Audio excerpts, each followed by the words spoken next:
Silipin naman natin ang mga naging kaganapan sa katatapos lang na 3-day event ng Mindanao Leg ng 2025 Indigenous Peoples Games nitong weekend sa Buena Vista, Agusan del Norte. Para sa detalye, narito ang report ni teammate Paulo Salamatin.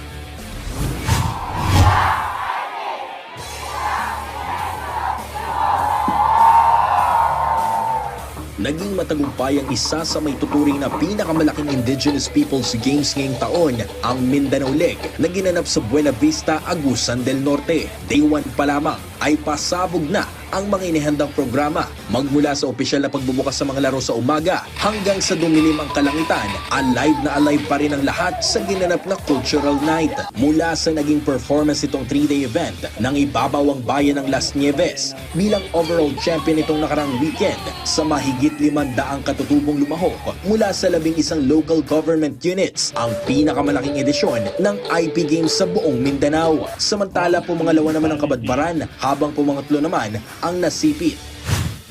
Sobrang thankful po, sobrang saya.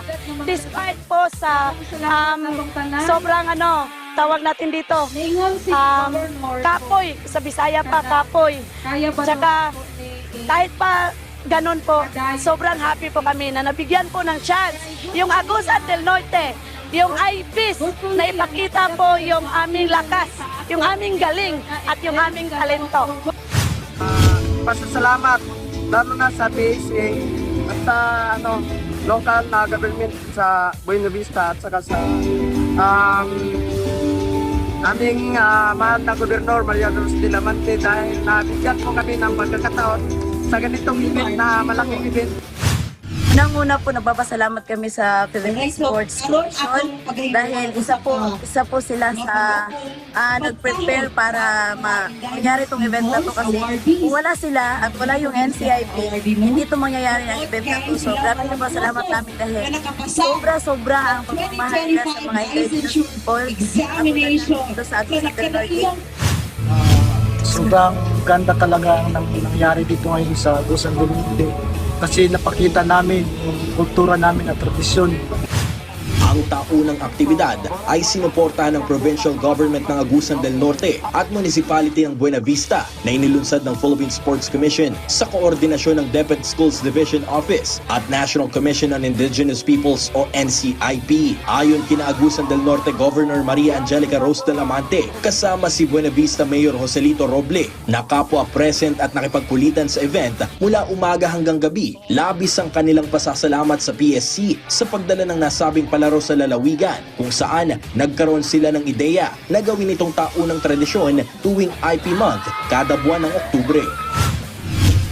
Naawa ako sa mga tribes people namin kasi before sila inilibit ko to become indigenous. But this is a host now. Come on. Naiyak ako. Isa naiinis ako ba na because they're so innocent. Inagamit sila. They're the ones being killed. Okay nga ako nag-recruit sa kanilang namatay. Okay sa akin. Pero right now, no more. Kaya, thank you so much sa PSC Langga. Kasi this is another avenue for them to show to them part tayo ng community. Na-mention nila ito IP Games natin. Hindi ko pa masyado alam kung ano talaga ang mechanics nitong IP Games, magkano ang gagastusin. Pero nag-oo ako agad kasi alam ko na yung mahal natin na gobernador, mahal niya ang mga IPs natin at sigurado susuportahan ako ni Governor Angel. Kaya nangyari itong IP Games natin ngayon.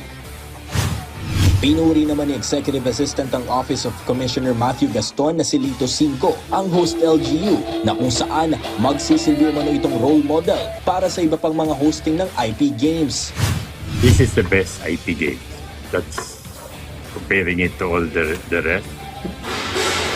It was the most prepared, most supported, and the all-out help ng LGU, DepEd, NCIP. They set the bar at the highest level that I was telling them, it will be difficult for us to duplicate this. But we were able to pick up a lot of ideas like the cultural night. Last year, wala kaming yun. But this time, we saw, uy, maganda to. Magpapahinga lang ng ilang linggo ang nasabing aktibidad bago tumungo sa susunod itong leg sa Visayas na nakatakdang ganapin sa Iloilo sa buwan ng Nobyembre. Paulo Salamatin para sa Atletang Pilipino para sa Bagong Pilipinas.